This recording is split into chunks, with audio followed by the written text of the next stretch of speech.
Ndërtimi i një pallati 7 katësh në lagjen Kadri Qystri të qytetit të Lushnjës ka hasur në kundërshtimin e banorëve. Ata thonë se ky pallat është vetëm 80 cm larg themeleve të shtëpive të vjetra private, çka ka sjellë dëmtime në mure.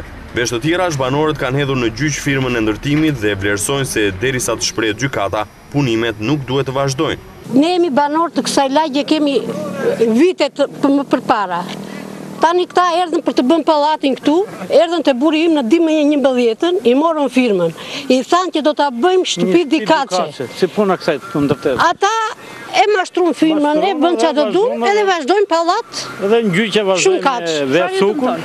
Neve marçar dhe shtëpia brenda ka filluar të plasëm, ju kam thënë këture, jemi shumë afër.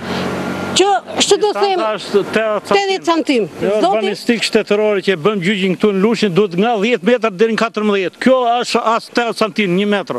Sa fillon që hodhëm blindat, prishën banjën. Në mbështetje të banorëve të lagjes ka dalë Partia Demokratike Dega Lushnjë.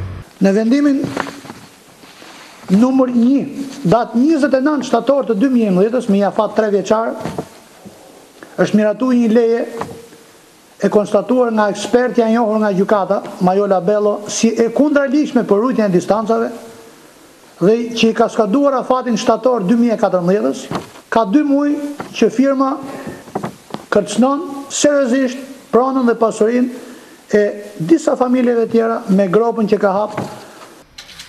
Ja, hajde shikojmë sa afër është.